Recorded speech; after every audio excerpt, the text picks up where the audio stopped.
آجا ہادی۔ فیضی ایک ہاتھ میں بلونز لیا ہاتھ کو اپنی جانب بلا رہا تھا۔ وہ دیکھ میں بلونز دے رہا ہوں نا، خبردار جو فرحان بھائی کے پاس گیا میرے پاس آنا ہے۔ شاباش۔ ہاتھ جو چھوٹے چھوٹے قدم بڑھاتا دوسری جانب بیٹھے فرحان کی جانب بڑھ رہا تھا۔ فیضی اسے پکڑ کر دوبارہ کچھ دور کھڑا کر چکا تھا۔ بابا کا شیر، بس تھوڑا سا اور آگے آنا ہے میرے بچے کو۔ وہ ننھے ننھے قدم بڑھاتا پھر سے فرحان کی جانب بڑھنے لگا۔ فیضی نتنے پھلائی سے دیکھ رہا تھا۔ اس کے قریب آنے پر فرحان نے بازو پھیلائے۔ وہ کھلکھلاتا ہوا اس کی گود میں آ بیٹھا۔ جہاں فرحان نے تفکر سے عرصہ کی جانب دیکھا۔ بھابھی بڑا بے وفا ہے یار آپ کا بیٹا، کتنا کچھ دے رہا ہوں پاس آ کر نہیں دے رہا، باپ میں ہی گھس رہا ہے۔ فیضی نے ہاتھ کو گھور کر عرصہ سے کہا، جو خود بھی فرحان کی آفس کے کپڑے استری کرتی ہاتھ اور فرحان کو گھور رہی تھی۔ باپ کے لیے تو یہ ماں سے بے وفائی کر دیتا ہے بیٹا۔ وہ بھی جلے دل سے بولی تھی جب سے ہاتھ فرحان سے اٹیچ ہو رہا تھا، اس سے تو کوئی لفٹ ہی نہیں کرواتا تھا۔ فرحان نے کنکھیوں سے اس کی جانب دیکھا۔ شادی سے پہلے اسے خدشہ تھا کہ ہاتھ کو باپ کا پیار نہیں مل سکے گا۔ اب جب ہاتھ کے ساتھ اٹیچ ہو رہا تھا اسے باپ کا پیار مل رہا تھا۔ اب نہ جانے کون سی بات اسے پریشان کر رہی تھی۔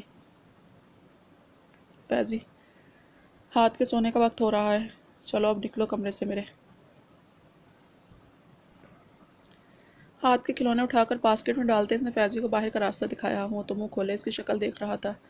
جبھی کہتا ہوں میری بھی شادی کروا دیں، دیکھ لے میں بیچارہ ابلا نارا تنہا تنہا، خود تو بیٹے بیوی کے ساتھ سیٹ ہیں، اب کیا اپنی بہو کے ساتھ میری بیوی لائیں گے۔ وہ ٹھنڈی آہیں بھرتا عرصہ کے پاس آ بیٹھا تھا۔ تم بے شرم ٹھہرو، تم بتاتا ہوں میں تمہیں، بھابھی آ گئی ہیں تو بچنے کے لیے فوراً ان کے پیچھے جا چھپتے ہو۔ فرحان اسے عرصہ کے پیچھے سے نکال رہا تھا۔ عرصہ نے بے اختیار اسے بازو سے تھام کر روکنا چاہا۔ فرحان نے بہیں اچکا کر اسے دیکھا، انداز صاف جتاتا ہوا تھا۔ میں چلتا ہوں فیضی۔ انہیں دیکھتا سائڈ سے نکلتا چلا گیا۔ اب تم مجھے بتاؤ کیا بات ہے، کیوں اتنی انسیکیور ہو تم عرصہ؟ فیضی کے جانے کے بعد اس نے عرصہ کو شانوں سے تھام کر اس کا رخ اپنی جانب کیا۔ وہ جو کب سے بھرے بیٹھی تھی، نہ جانے کیا سوچ کر پاس رکھا باسکٹ اس کے سر پر لوٹ دیا۔ بے وقوف لڑکی، کیا کر رہی ہو؟ فرحان تو اس نے ہی افتاد پر بھوکلا کر رہ گیا۔ اس نے روتے ہوئے باسکٹ بھی اس پر پھینک دی تھی۔ ہاتھ تالیاں بجاتا اس کھیل سے لطف اندوز ہو رہا تھا۔ عرصہ، کیا کر رہی ہو؟ دماغ جگہ پر ہے یا دو لگاؤں ابھی؟ وہ کب کسی کی اتنی برداشت کر سکتا تھا؟ اور غصے سے اس کی جانب دیکھا جو روتے ہوئے اب اگلی چیز پھینکنے کے لیے ڈھونڈ رہی تھی۔ سنو ادھر میری طرف دیکھو۔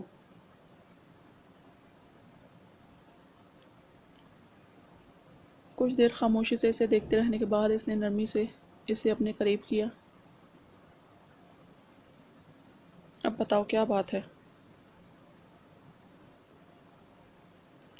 وہ کافی دنوں سے نوٹ کر رہا تھا۔ وہ اس کے قریب آنے کی کوشش کرتی تھی، جب وہ قریب ہوتا تھا تو اسے نہ جانے کیا ہو جاتا تھا۔ آپ مجھے اگنور کرتے ہیں، وہ سر جھکا کر معصوموں کے سے انداز میں بولی تھی۔ فرحان نے بے ساختہ امڑ آنے والے قہقہے کا گلا گھونٹ کر سنجیدگی سے اس کی جانب دیکھا تھا۔ میں اگنور کرتا ہوں تمہیں، اور سر ہلا کر سنجیدگی سے کہتے اس نے اس کے بازوں پر مزید دباؤ بڑھایا تھا۔ صرف ہاتھ سے پیار کرتے ہیں، ہاتھ بھی صرف آپ سے پیار کرتا ہے، میری تو کسی کو ضرورت ہی نہیں رہی۔ اس کے نرمی سے پوچھنے پر وہ بھرائی آواز میں بولی تھی، اور وہ اب بھی مسکراہٹ دبائے اس کی ہی جانب دیکھ رہا تھا۔ شادی سے پہلے اتنی محبت کرتے تھے مجھ سے، اب جب میں آپ سے محبت کرتی ہوں تو آپ صرف ہاتھ سے محبت کرنے لگے ہیں، صرف ہاتھ کے بابا بن گئے ہیں، مجھ سے ایسے بات کرتے ہیں جیسے بندوق رکھ کر بھیجا ہو کسی نے۔ سر جھکا کر مزید منمنائی تھی، اور ہاتھ کی مما کے بارے میں کیا خیال ہے؟ میرے قریب آنے پر تم ڈسٹرب ہوتی ہو تو میں نے قریب آنا چھوڑ دیا۔ اس میں اتنا تشدد کیوں بھئی مجھ پر؟ اس کے اطراف پر دل تو دھمال ڈالنے کا کر رہا تھا، اپنے جذبات پر لگام ڈالتے اسے آئینہ دکھانا ضروری تھا۔ اس نے بکھرے کھلونے کی جانب اشارہ کیا جو کچھ دیر پہلے وہ اس پر الٹ چکی تھی۔ مجھے نہیں پتا محبت کا کیا معیار ہے، محبت کے کیا فرائض ہیں، کیا حقوق ہیں عرصہ، لیکن میرا وعدہ ہے میں تمام زندگی تمہارے ساتھ رہوں گا اسی طرح۔ اگر کہیں تمہاری آواز لڑکنے لگے تو تم میرا ہاتھ اپنے ہاتھ میں پاؤ گی، تمہارا لہجہ کبھی کمزور نہیں پڑنے دوں گا، میرا ساتھ عرصہ۔ وہ اسے ساتھ لگائے اس کے کانوں میں سور پھونک رہا تھا۔ وہ پرسکون سی آنکھیں موندی اس کا لفظ لفظ اپنے اندر اتار رہی تھی۔ ایک سکون سا تھا جو اس کی روح میں سرایت کرتا جا رہا تھا۔ تھک گئی ہوں میں فرحان، اس کے سینے پر سر رکھتی وہ روندے لہجے میں بولی تھی۔ وہ تو اس عمل پر ہی سرشار ہو گیا تھا۔ میں ہوں نا، میں سمیٹ لوں گا تمہیں، تم اس قابل تو سمجھو مجھے، اور اگر آپ بھی تھک گئے تو؟ اس کے خدشات اب بھی وہیں تھے، دور نہیں ہوئے تھے، تو تم مجھے سمیٹ لینا اتنا تو کر سکتی ہو نا؟ شوق نظروں سے اس کی جانب دیکھتے اس نے نرمی سے اس کے دائیں گال کے نشان کو چھوا تھا۔ وہ پل بھر میں سمٹ سی گئی تھی۔ ہادی، آنکھیں بند کر لے بیٹا۔ دوسرے ہاتھ سے ہاتھ کی آنکھوں پر اپنے ہاتھ رکھے عرصہ بے اختیار کھلکھلا اٹھی تھی۔ ریان، اسے بستر پر موجود نہیں پا کر وہ ہڑبڑا کر اٹھی تھی۔ ریان کہاں ہیں آپ؟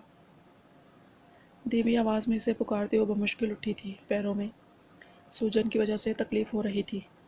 وہ جو بیلکنی میں کھڑا سگریٹ سلگا رہا تھا، ریبا کو بخار تھا، اسے معلوم ہی نہیں تھی بات۔ سوچ سوچ کر سر درد سے پھٹ رہا تھا، ایسے موسم میں مل بھی نہیں سکتا تھا اپنے گڈے سے۔ وہ جانتا تھا حیدر اس کا خیال رکھے گا، لیکن پھر بھی دل میں عجیب سی بے چینی سی تھی۔ ریان، وہ آہستہ سے اس کے قریب ہوتی سر اس کے کندھے پر ٹکا کر آنکھیں موند گئی۔ اس کی آواز پر ریان نے تیزی سے سگریٹ پیروں تلے مسلا۔ ریان کی جان کیوں اڑ گئی آپ؟ نرمی سے اس کے ہاتھوں کو لبوں سے لگاتے اس نے پوچھا۔ آپ کیوں پریشان ہیں؟ چہرہ اٹھا کر اس کی جانب دیکھتی وہ پوچھ رہی تھی۔ پریشانی کے باوجود وہ مسکرا اٹھا۔ ریبا سے بات کر رہا تھا، آواز سے لگ رہا تھا بہت روئی ہے۔ آپ جانتے ہیں نا حفصہ، ایک لمحہ خود سے الگ نہیں کرتا تھا میں اس کی بیماری میں۔ اتنی سمجھدار ہو گئی ہے میری جان حفصہ، کہہ رہی تھی داجان تھوڑا تھوڑا ٹھیک ہو گیا ہوں۔ اسے خود سے لگایا دھیمی مسکراہٹ لبوں پر لیے وہ اسے ریبا سے ہوئی باتیں بتا رہا تھا۔ حیدر بھائی خیال رکھیں گے ریبا کا، آپ پریشان نہیں ہوں پلیز، صبح ہم خود چلیں گے ریبا کو لینے۔ اسے پریشان دیکھ کر وہ خود بھی پریشان ہونے لگتی تھی۔ یہ میرے شوز کس خوشی میں پہنے گھوم رہی ہیں آپ؟ نرمی سے اسے سہارا دیتے اس کی نظر اس کے پیروں پر پڑی جن میں اس نے ریحان کے شوز پہن رکھے تھے۔ وہ میرے پیر۔ اس نے شوز سے پیر نکال کر اس کے آگے کیے۔ دن بہ دن اس کے پیروں کی سوجن بڑھتی جا رہی تھی۔ چلے اندر، بہت ٹھنڈ ہے یہاں۔ احتیاط سے اسے تھام کر بیڈ پر بٹھایا۔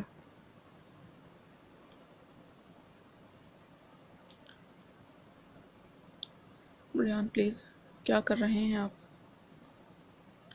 اسے اپنے پیروں کے پاس گھٹنوں کے بل بیٹھتے دیکھ کر اس نے سرعت سے اپنے پیر پیچھے کیے تھے۔ تکلیف آپ کے اکیلے کی نہیں ہے حفصہ، ماں باپ ہم دونوں بننے جا رہے ہیں نا میری جان، تو تکلیف آپ اکیلی کیوں برداشت کریں گی حفصہ؟ نرمی سے دوبارہ اس کے پاؤں اپنے ہاتھ میں لے کر گود میں رکھے وہ بہت احتیاط سے اس کے پیروں کی مالش کر رہا تھا۔ وہ اچھی طرح جانتا تھا آج کل اسے چلنے میں بہت تکلیف ہوتی تھی۔ بہت ضبط کے باوجود بھی حفصہ کی آنکھیں بھیگ اٹھی تھیں۔ حفصہ یار آپ رونے کیوں لگتی ہیں چھوٹی چھوٹی باتوں پر جانا؟ اس کی آنکھوں میں آنسو دیکھ کر ریان نے تعجب سے اسے دیکھا۔ آپ بہت اچھے ہیں، جلدی سے آنسو صاف کر کے وہ مسکراتی ہوئی بولی تھی۔ تو میری جان اس میں رونے والی کیا بات ہے؟ پیروں پر موزے پہنا کے وہ اب بیڈ پر اس کے ساتھ بیٹھا اس کے ہاتھوں کو اپنے ہاتھ میں لے چکا تھا۔ آپ کو برا نہیں لگا میرے پہنوں کو چھونے میں؟ اس کے شانوں پر سر رکھتی وہ آنکھیں تھکی تھکی موند گئی تھی۔ میرے بچوں کی جنت ہے ان پیروں تلے، مجھے برا لگنا چاہیے انہیں چھوتے ہوئے؟ ریان نے سوالیہ نظروں سے اسے دیکھا۔ اس کی توقع کے مطابق وہ سرخ ہوتی اپنا چہرہ چھپا گئی۔ ریان کی جان، اس نے شوق نظروں سے اسے دیکھتے اسی کے لہجے میں پکارا تھا۔ بس اب نہیں ہو رہا درد کہیں بھی، سو جائیں آپ بھی، اتنی خدمتیں کرتے ہیں میری۔ وہ ہنستی ہوئی اس کے سینے پر سر ٹکا گئی۔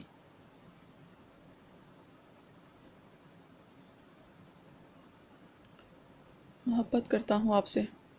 اس کی ہنسی سے سرشار ہوتا وہ خود بھی آنکھیں موند گیا تھا۔ حیدر، میں اٹھ گیا ہوں، نماز بھی پڑھ لی ہے، چلیں داجان کے پاس چلتے ہیں۔ بیوی میری جان 7 بجے ہیں ابھی۔ اس نے نیند سے بوجھل آنکھیں کھول کر اسے دیکھا جو اس پر جھکی مسلسل اسے جگانے کی کوشش کر رہی تھی۔ بس کچھ دیر بیوی، آپ بھی سو جائے نا میرے دل۔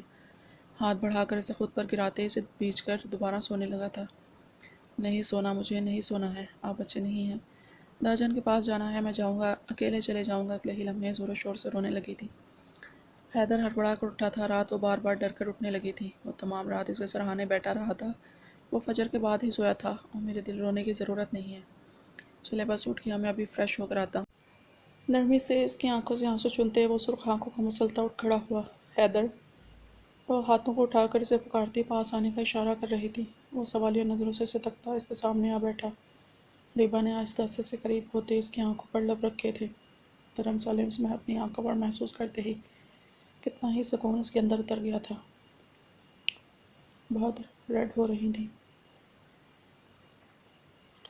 کچھ دور ہوتے اطمینان سے جواب دیا گیا تھا۔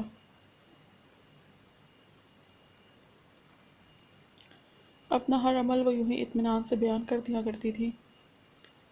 اس نے گہری نظروں سے اس کی جانب دیکھا۔ وہ واقعی بہت خاص تھی، اس کی زندگی میں انعام تھی، اسے گمان نہیں تھا، اسے یقین تھا کہ اس کا لمس اس کا تمام درد اپنے اندر چن لیتا ہے۔ Thank you. وہ اس سے زیادہ کچھ کہہ نہیں سکا تھا۔ اس کی محبت کے آگے کبھی کبھی اسے اپنی محبت کم لگنے لگتی تھی۔ اسے ضرورت نہیں تھی اپنی محبت کے اظہار کی، اپنی ہر ادا سے وہ اپنی محبت کا اظہار کر دیا کرتی تھی۔ کچھ دیر میں وہ فریش ہو کر واپس آیا تو وہ بیڈ پر اپنا اسٹال لیے ہاتھ میں لے بیٹھی تھی، بال شانوں پر بکھرے ہوئے تھے۔ حفاظت کرنا چاہتا ہوں، دونوں ہاتھوں سے اسٹال اس کی جانب بڑھاتی پھولے گالوں کے ساتھ بولی تھی۔ حیدر نے دلکشی سے مسکراتے نرمی سے اسے اپنے آگے کھڑا کیا۔ یہ تو بہت بڑے ہو گئے ہیں بیوی، اس کے بالوں کو ہمیشہ کی طرح پونی بناتے۔ حیدر نے مسکرا کر اس کے بالوں کی جانب اشارہ کیا۔ ہاں حفصہ، جتنے بڑے ہو گئے ہیں نا۔ زور زور سے سر ہلا کر اس نے اس کی بات کی تصدیق کی، ساتھ ہی ہاتھ سے کمر سے نیچے تک اشارہ کیا۔ حیدر نے بمشکل اپنی مسکراہٹ دبائی تھی، اس بات کے لیے واقعی حفصہ کو تھینکس کہنے والا تھا۔ اس کی بیوی بال بڑھائے اسی لیے تھے تاکہ تاجن حفصہ کی طرح اس کی بھی بریک بنائے۔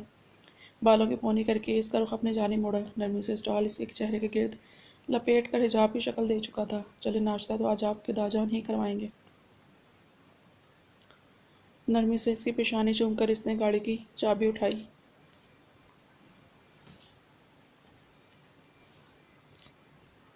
سورج کی کرنیں ان پر پڑتی حسین صبح کو مزید روشن بنا رہی تھی۔ پورے استحقاق سے اس کے پہلو میں بے خبر پڑی، وہ اسے مزید گستاخیوں پر اکسا رہی تھی۔ اسے اعتبار سونپ کر اس نے آج اسے معتبر کر دیا تھا۔ اپنی ذات کو ہواؤں میں اڑتا محسوس ہو رہی تھی، اپنی ذات ہواؤں میں اڑتی محسوس ہو رہی تھی۔ تمہاری زلفوں کے چند گرہیں میرے سرہانے پہ نغمہ گر ہیں۔ اس کے لمبے گھنگریلے بال تکیے پر بکھرے ہوئے تھے۔ وہ عام سے نقوش کی بہت خاص لڑکی تھی جو فرحان مرتضیٰ کے دل میں دھڑکن بن کر دھڑکنے لگی تھی۔ اس نے ہاتھ بڑھا کر اس کے بالوں کی نرمی اپنی انگلی کی پوروں پر محسوس کی تھی۔ بالوں سے ہوتے اس نے آنکھوں پر ہاتھ پھیرے تھے۔ اس کی آنکھیں بہت بڑی نہیں تھی، لیکن فرحان کو ان کی آنکھوں سے زیادہ حسین آنکھیں کسی کی لگ ہی نہیں سکتی تھی۔ مہک تمہارے حسین بدن کی ابھی بھی سانسوں سے اٹھ رہی ہے۔ تمہاری چوڑی کا ایک ٹکڑا چمک رہا ہے ستارہ بن کر، تمہاری پوروں کا لبس پا کر عجیب سرشار ہو رہا ہے۔ شکن ہے بستر کی اب بھی ویسے، تمہاری کروٹ ثبت ہے اس پر۔ اس کی شہابی ترنگت مزید دمک رہی تھی۔ اس کا لمس تھا یہ نظروں کی تپش۔ اس نے دھیرے سے پلکیں وہاں کی۔ ایک لمحے کے لیے اس سے نظریں ملی تھیں، اسے اپنی جانب ہمیشہ کی طرح تکتے پا کر۔ آج وہ اس سے سوال نہیں کر سکی تھی۔ فرحان کے لبوں پر مسکراہٹ ابھری۔ مجھے یوں دیکھنا بند کریں، اس کی نظروں سے کھچل ہوتی وہ جھنجھلا کر بولی تھی۔ بے اختیار فرحان کا قہقہا گونجا۔ مگر جو ممتاز ہے یہاں پر وہ میں ہوں جانا، کہ جت کو اتنا شرف ملا ہے تمہاری زلفوں کے پیچ و خم میں گم ہو رہا ہوں، کہ آج شب میں نہیں رہا میں مہک کے تجھ میں تم ہو رہا ہوں۔ اس کے غم و غصے جھنجھلاہٹ کو نظر انداز کرتا، اس کے بال کے ایک لٹ کو اپنی انگلی میں گھماتا وہ دلکشی سے کہہ رہا تھا، اور کوئی جائے بنا نہ ملی تو اس کے سینے میں ہی منہ چھپا گئی۔ وہ ایک بار پھر کھل کر ہنسا تھا۔ آئی ایم آنرڈ مائی شیرنی۔ اس کے بالوں پر لب رکھتے وہ دل سے بولا تھا، آپ نے کوئی زو کھولنا ہے، وہ بھی شیروں کا۔ جھٹ اپنا چہرہ اٹھاتی وہ آنکھیں چھوٹی کیے بولی تھی۔ فرحان نے سوالیہ نظروں سے اس کی جانب دیکھا۔ میرے بیٹے کو آپ نے شیر بنا دیا ہے، مجھے شیرنی کہہ رہے ہیں، آگے پتہ نہیں کیا کیا بنائیں گے ہمیں۔ اس کے بولنے پر کے انداز پر ایک بار پھر اس کا زندگی سے بھرپور قہقہا گونجا تھا۔ اب کی بار اس کی ہنسی کی آواز پر ہاتھ آنکھ کے مسلتا اٹھ بیٹھا تھا۔ بابا ہادی ٹوٹے ہوئے لہجے میں اپنے دونوں ہاتھ اس کی جانب بڑھائے۔ فرحان نے پیار سے اس کے سرخ پھولے گالوں کو چوم کر اپنے سینے پر لٹایا۔ اس کے پاس آتے ہی وہ اپنے پسندیدہ مشغلے میں مصروف ہو چکا تھا۔ ہاتھ چھوڑو میرے بال، رہیں دونوں باپ بیٹے، مجھے نہیں رہنا آپ لوگوں کے پاس۔ اپنے بالوں کو اس کے ہاتھوں سے آزاد کرواتی وہ غصے سے باتھ روم کی جانب بڑھی۔ عرصہ سنو، ہاتھ سوری کہہ رہا ہے۔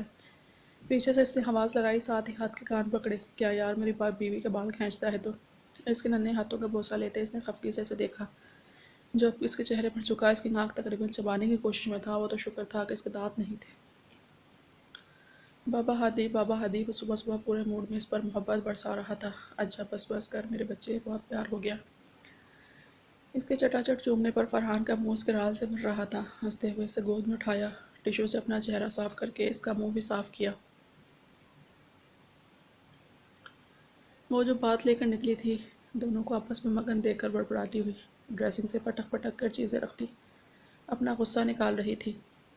وہ مسکراتا ہوا قریب آیا۔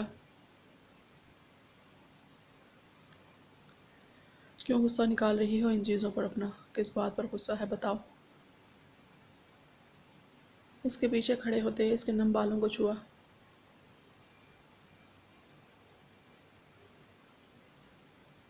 آپ کو کیا فرق پڑتا ہے؟ کریں باپ بیٹے پیار۔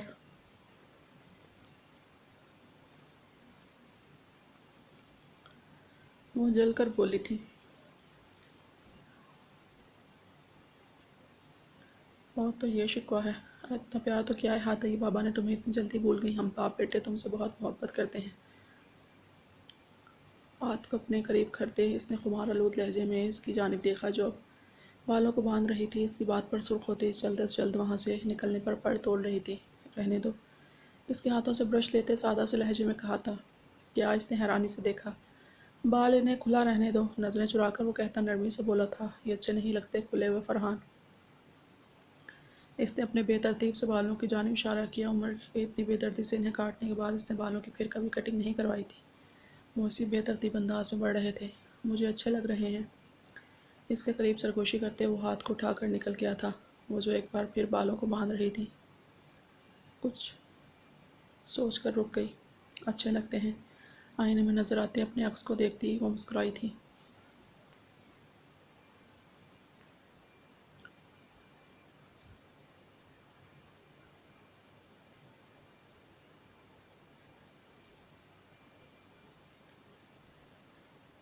حفصہ اٹھ جا یار میری، ریبا کو لے کر آ جائے گا حیدر۔ اس نے نرمی سے گالوں کو تھپتھپاتے ہوئے اٹھایا تھا۔ سونے تیرے آن، اچھا آپ آرام کریں، میرا ہاتھ تو چھوڑے میری جان، میں نے ناشتہ بنانا ہے اپنے گڈے کے لیے۔ نہیں میں جاگ گئی ہوں، آنکھیں بند کیے جلدی سے بولی تھی۔ ریحان اس کے پاس سے اٹھ جاتا تو اس کے بعد نیند کہاں آنی تھی اسے۔ آپ سوئے نہیں؟ کل رات اس کے شانوں پر سر رکھتی اس کے مضبوط ہاتھوں کو تھامے وہ آنکھیں موندے ہی بولی تھی۔ رات نیند میں بھی کافی دیر تک اس کا لمس اپنے چہرے پر محسوس کرتی رہی تھی۔ آپ کو تکلیف میں دیکھنا مجھے اچھا نہیں لگتا حفصہ، وہ بچوں کے انداز میں بولا تو حفصہ کھلکھلا اٹھی۔ ریحان تھوڑی بہت تکلیف تو سب کو اٹھانی پڑتی ہے، اور میرا تو آپ اتنا خیال رکھتے ہیں کوئی تکلیف پہنچ ہی نہیں پاتی مجھ تک۔ اس نے بھی بچوں کے صحیح انداز میں اس کا چہرہ ہاتھوں میں لیے بہلایا۔ سب کے لیے بڑا بھائی تھا وہ، کہیں نہ کہیں کوئی شرارت کوئی بچپنا تو اس میں بھی تھا جو وقت کے ساتھ چڑے خول میں کہیں گم سا ہو گیا تھا۔ وہ اس سے محبت کرتا تھا، اس لیے اس کے سامنے مختلف روپ میں ہوتا تھا۔ وہ روپ جو بہن بھائیوں کے لیے نہیں رکھ سکتا تھا، لیکن وہ تو اس کی شریک حیات تھی، اور اس کا لباس بھی جو اسے ڈھانپنا خوب جانتی تھی۔ حفصہ نے محبت سے اس کی جانب دیکھا جو باری باری اس کے ہاتھوں پر لب رکھ رہا تھا۔ یوں ہی پریشان نہیں ہوا کریں ریحان، ٹھیک ہوں میں، اور جب تک آپ میرے ساتھ ہیں نا کچھ نہیں ہو سکتا مجھے۔ وہ نوٹ کر رہی تھی جب سے اس کی پریگننسی شروع ہوئی تھی، جب سے ریحان کبھی کبھی بہت خوفزدہ سا محسوس ہوتا تھا، راتوں میں اٹھ کر اس کے سرہانے بیٹھ جایا کرتا تھا، اپنے چہرے پر جا بجا اس کا لمس محسوس کرتی۔ وہ جاگنے کے باوجود بھی اسے محسوس ہونے نہیں دیتی تھی کہ وہ جاگ رہی ہے۔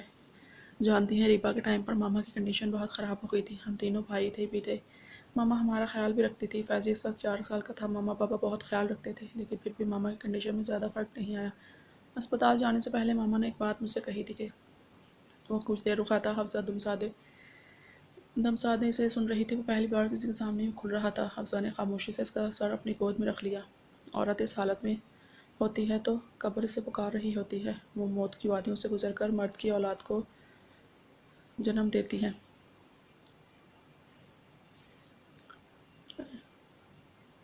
میں اس وقت اس سوال 12 سال کا تھا حفصہ، لیکن ماما کی بات نے مجھے عجیب سے خوف میں مبتلا کر دیا۔ مجھے لگ رہا تھا اگر اتنا خطرہ ہوتا ہے تو اولاد چاہتا ہی کیوں ہے مرد؟ وہ اپنی بیوی سے محبت کیوں نہیں کرتا؟ جس عمل میں اس کی بیوی کو اتنی تکلیف سے گزرنا پڑے وہ ایسا چاہتا ہی کیوں ہے؟ ریبا جب سے میری گود میں آئی ماما 3 دنوں تک ICU میں تھی۔ ریبا کو 3 دنوں تک میں نے ایک لمحے کے لیے بھی خود سے دور نہیں کیا۔ پھر ماما ٹھیک ہو گئی۔ انہوں نے مجھ سے پوچھا اپنی گڑیا کا کیا نام رکھو گے؟ میں نے اس کا نام ریبا رکھا، ریحان کا گڈا ریبا۔ ماما پھر ٹھیک ہو گئی، لیکن ریبا میری عادت بن گئی، اسے نہلاتے وقت بھی میں ماما کے ساتھ ہوتا تھا۔ مجھے لگتا تھا ماما اس کے فیس پر سوپ لگا دیں گے، اسے فیڈر دینا، اس کا خیال رکھنا سب میری ذمہ داریوں میں شامل ہوتا گیا۔ وہ میرا گڈا بنتی گئی اور میں اس کا داجان۔ وہ ہلکا سا ہنسا، وہی ہنسی جو ریبا کے ذکر پر اس کے لبوں پر بکھر جاتی تھی۔ حفصہ بھی ہنستی۔ داجان اور گڈے کی کہانی تو اس نے بھی بچپن سے دیکھ اور سن رکھی تھی۔ جس دن ماما بابا کی ڈیتھ ہوئی تھی اس دن ریبا کا 4تھ برتھ ڈے تھا۔ وہ دونوں تائی ابو کی فیملی کو انویٹیشن دینے کے بعد گھر آ رہے تھے جب ان کا ایکسیڈنٹ ہوا تھا۔ اس دن میں ریحان مرتضیٰ سے داجان بن گیا تھا، صرف ریبا کا نہیں سب کا۔ وہ سب میرے بچے بن گئے، میری اولاد میں ان کا باپ بھی بن گیا اور ماں بھی۔ لیکن ریبا، حفصہ ریبا میری اولاد ہی سمجھ لیں۔ حیدر کے ساتھ رخصت کرنے کے بعد بھی میرا دل کرتا ہے میں حیدر سے چھین کر لے آؤں۔ میں اتنی جلدی رخصتی کبھی نہیں مانتا، لیکن ریبا کی نیچر میں ٹھہراؤ حیدر ہی لا سکتا تھا، اور پھر وہ اس کا شوہر تھا۔ آج نہیں تو کل رخصت تو کرنا تھا۔ ریبا تھی تو مجھے لگتا تھا یہی میری اولاد ہے، مجھے اولاد کی ضرورت نہیں ہے۔ لیکن آپ کی حق تلفی بھی نہیں کرنا چاہتا تھا۔ جس دن ڈاکٹر نے ہمیں وہ خوشخبری دی، میرے پیر زمین پر نہیں ٹک رہے تھے افسر، لیکن پھر وہی ڈر میرے دل میں پنجے گاڑ کر بیٹھ گیا کہ میں جو سوچتا تھا کہ مرد اپنی بیوی سے محبت کیوں نہیں کرتا، میں بھی تو آپ سے بہت محبت کرتا ہوں افسر، لیکن اب سمجھ آئے تو قدرت کا حصہ ہے، کوئی جھٹلا نہیں سکتا، لیکن دل میں ڈر ہے۔ جیسے جیسے دن قریب آتے جا رہے ہیں، عجیب وسوسے سے دل میں آ رہے ہیں۔ آپ کے چہرے پر پیروں کا سوجن دیکھتا ہوں تو دل میں درد سا اٹھنے لگتا ہے۔ مجھے ماما نظر آتی ہیں تکلیف کے باوجود مسکراتی ہوئی۔ آپ بھی مجھے ماما نظر آتی ہیں افسر۔ آپ کو تکلیف میں دیکھنا نہیں چاہتا، مجھے نہیں پتا کیسے ہوگا، لیکن میں نہیں دیکھنا چاہتا آپ کو تکلیف میں۔ اس کی گود میں منہ چھپائے وہ کوئی چھوٹا سا بچہ لگ رہا تھا جو کسی بھی طرح نتیجہ آنے پر رزلٹ کارڈ چھپا دینا چاہتا ہو۔ افسر نم آنکھوں سے اس کی ساری باتیں سن رہی تھی۔ باہر سے اس قدر مضبوط دکھنے والا ریان مرتضی اندر سے کس قدر خوف وسوسوں کا شکار تھا۔ وہ اتنی اہم تھی، اس کے لیے یہ شخص ہر بار اسے حیران کر دیتا تھا، اپنی محبت کا قرض دار کر دیتا تھا۔ یہ ریان، یہ خوش قسمتی ہوتی ہے، اللہ نے نوازا ہے ہمیں۔ اور جو عورتیں اس دوران وفات پا جاتی ہیں، ان کا درجہ بھی تو دیکھیں اللہ نے کتنا بلند رکھا ہے۔ اپنی محبت پر شک نہیں کریں، اولاد ہونے کا یہ مطلب ہرگز نہیں کہ آپ مجھ سے محبت نہیں کرتے یا مجھے تکلیف دے رہے ہیں۔ ساری عورتیں ہی اس عمل سے گزرتی ہیں ریان۔ یہ آپ کی محبت ہی ہے جو مجھ میں سانسیں لے رہی ہے، اور میرے پاس تو ریان مرتضیٰ ہیں جو مجھے کچھ نہیں ہونے دے گا، جو میرے چہرے پر سوجن دیکھ کر راتوں کو سو نہیں سکتا۔ اتنی محبت کون دے سکتا تھا مجھے؟ نرمی سے اس کے بالوں میں انگلیاں پھیرتی وہ دھیمے لہجے میں اس کا خوف دور کرنے کی کوشش کر رہی تھی۔ اب ناشتہ بنا لیں، اپنے گڈے کے لیے وہ آنے والی ہی ہوگی۔ اس کا دھیان ریبا کی جانب کروا کر اس نے سکون کا سانس دیا۔ جھک کر لب اس کی پیشانی پر رکھے کچھ دیر بعد ہاتھوں کو چہرے پر پھیرتے وہ اٹھ بیٹھا۔ چلیں پھر فریش ہو کر مجھے آواز دینی ہے یا فون پر رنگ دے دیجیے گا، اکیلے سیڑھیاں نہیں اترنی۔ حریم کو کبھی بلوا لیتا ہوں، آپ بھی مل لیجیے گا۔ اسے سختی سے ہدایت کرتا وہ دروازے کی جانب بڑھا۔